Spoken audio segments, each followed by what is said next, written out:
దేశ అత్యున్నత పురస్కారాలైన పద్మ పురస్కారాల్లో భాగంగా పౌర వ్యవహారాలకు సంబంధించి మందకృష్ణ మాదిగ గారికి పద్మశ్రీ అవార్డు ప్రకటించారు ఈ సంవత్సరానికి గాను. ముందుగా వారితో మాట్లాడదాం. హృదయపూర్వక శుభాకాంక్షలు మందకృష్ణ మాదిగ గారు.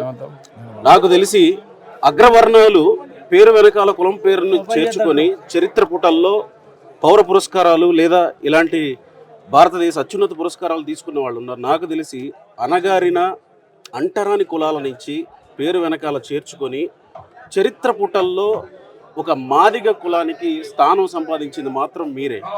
మీ స్పందన ఏంటి దీని పట్ల? ఈ దేశ కుల వ్యవస్థ అసమానతల మీద నిర్మించబడ్డది. కొన్ని కులాలకు పుట్టుకతోటే గౌరవం, కొన్ని కులాలకు పుట్టుకతోటే అవమానించబడ్డ పరిస్థితులు ఈ దేశంలో కొనసాగాయి. అందుకనే మీరు అన్నట్టుగా ఆయా ఉన్నత వర్గాలకు సంబంధించిన వాళ్ళు ఏం చేసినా చేయకపోయినా వాళ్ళకు గౌరవాలు, గుర్తింపులు, పురస్కారాలు అందినాయి. కానీ మనుషుల కంటే హీనంగా, పశువుల కంటే హీనంగా చూడబడ్డ కొన్ని కులాల్లో మాదిగలు కూడా ఉన్నారు. అట్లాంటి కులం చెప్పుకోవడానికి సిగ్గపడే పరిస్థితి నుంచి వాళ్ళ ఎంఆర్పిఎస్ వచ్చినాక ఆ కులానికి గుర్తింపు, గౌరవం తలెత్తుకొని తిరిగే పరిస్థితులు ఉద్యమదారు వచ్చినాయి. అదే సమయంలో ప్రజా సంబంధాల్లో భాగంగా ఈ గుర్తింపు వచ్చేసింది. నేనంటున్నట్టే ఎంఆర్పిఎస్ ప్రారంభంలో ఎట్లయితే ప్రజల్లో ఉన్నదో, ప్రజా సంబంధాలు కలిగి ఉన్నదో, 30 ఏళ్ళ తర్వాత కూడా అదే ప్రజల్లో ఉన్నాం, ప్రజా సంబంధాలు ఉన్నాం. అన్ని వర్గాల నుంచి, అన్ని రాజకీయ పక్షాల నుంచి, అన్ని సంఘాల నుంచి ఎంఆర్పిఎస్కు అండదండలు అందుతుంటాయి. కారణం ఏంటంటే ఎంఆర్పిఎస్ ఎప్పుడు ఒక నీతికి, నిజాయితీకి, మాటకే కట్టుబడి ఉన్నది. ఏ మాట అంటే ఆ మాటకే కట్టుబడి ఉన్నాం. వర్గీకరణ విషయంలో న్యాయం అనుకున్నాం, న్యాయం కోసం కట్టుబడి 30 ఏళ్ళు పోరాటం చేశాం. సమాజంలో ఏ వర్గాన్ని సమస్య మా దగ్గరకు వచ్చినా కులంతో, మతంతో, ఎలాంటి రాజకీయాలతో సంబంధం లేకుండా వాళ్ళ సమస్యల మీద పోరాటం చేయడం వల్ల సమాజంలో ఎన్నో గొప్ప గొప్ప పథకాలు దేశం లెక్కలేని రావడం జరిగింది.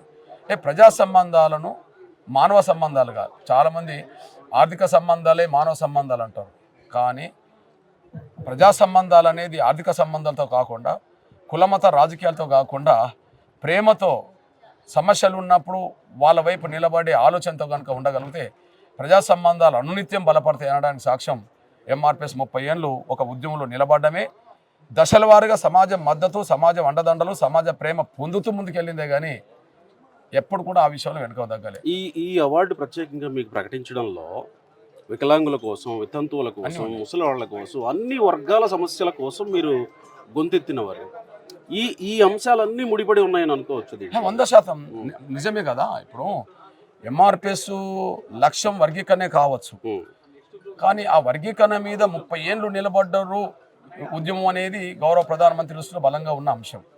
అంటే 30 ఏళ్ల పాటు ఉద్యమం నిలబెట్టడం అంటే అంత ఈజీ కాదు, నిలబడ్డది.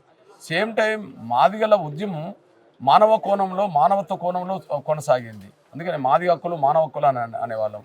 అందులో భాగమే కదా భారతదేశం లెక్కలేని పథకాలు ఇక్కడికి వచ్చినాయి. ఆరోగ్యశ్రీ పథకం దేశంలో ఏ రాష్ట్రంలో ఎందుకు లేదు, ఇక్కడ ఎందుకు వచ్చింది? గుండె జబ్బుతో బాధపడుతున్న పేద పిల్లల కోసం ఆనాడు చేసిన ఉద్యమం ఫలితమే ఆరోగ్యశ్రీ పథకం. మీరు అన్నట్టుగా ఇప్పుడు చెప్పిన వికలాంగుల సమస్యలు, లేకపోతే వృద్ధుల వితంతుల సమస్యలు, తెల్ల రేషన్ కార్డు సమస్యలు, అనాథల సమస్యలు, లేదా మహిళలు ఎదుర్కొంటున్న కొన్ని సమస్యలు, వీటన్నిటినీ ఎప్పటికప్పుడు సమాజం కోసం పాటుపడడం వల్ల నిజంగా సమాజంలో ఉండబడి అందరి కోసం ఎంఆర్పిఎస్ పాటుపడుతుంది అనేది కూడా కేంద్రం దృష్టిలో ఉన్నది. వర్గీకరణ కోసం ఒక కోణము, సమాజం కోసం కూడా ఎంఆర్పిఎస్ చేసింది అనేది ఉండడం వల్లనే ఈ గౌరవ పురస్కారం పద్మశ్రీ దక్కింది అనడానికి సాక్ష్యం.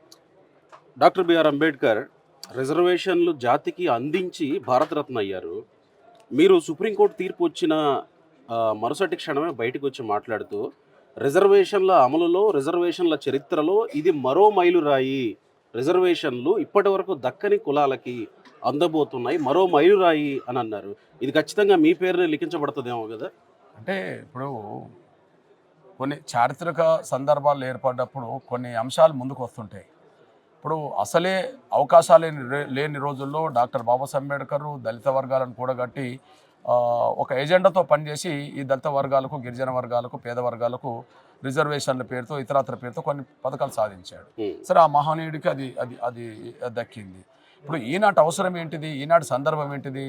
ఆ మహనీయుడు సాధించిన రిజర్వేషన్లు అవి దళితుల్లో కానీ గిరిజనులో కానీ అన్ని కులాలకు దక్కలేదనే విషయం కమిషన్ నివేదికలు సాక్ష్యంగా చెప్తున్నాయి.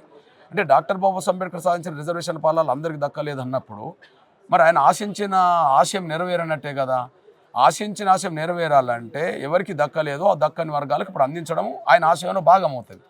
కాబట్టి ఆయన ఆశయంలో భాగమైన రిజర్వేషన్ ఫలాలు అందరికీ దక్కాలనే ఒక సూత్రం పెట్టుకొని ఎంఆర్పిఎస్ పనిచేసింది. ఆ సూత్రానికి కట్టుబడి ఉన్నది, 30 ఏళ్ళు నడిపింది. ఒక తెలుగు రాష్ట్రాల్లోనే కాకుండా దేశంలో ఇప్పుడు దాని ప్రభావం ఉన్నది. చాలా రాష్ట్రాలు దీన్ని స్వాగతిస్తున్నాయి. ఎప్పటికప్పుడు రాష్ట్రాల సంఖ్య పెరుగుతుంది కానీ ఇది తగ్గట్లేదు.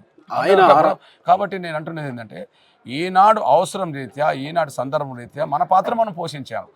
అయితే ఆ పాత్ర ఏ స్థాయిలో ఉన్నది, ఎక్కడున్నది అనే విషయం వ్యక్తిగతంగా మనం చెప్పేది కాదు, అది ప్రజల మనసులో ఉండేదే. కాబట్టి ప్రజలు అది చరిత్ర నిర్మాతలు, ప్రజలు అది నిర్ణయిస్తారు.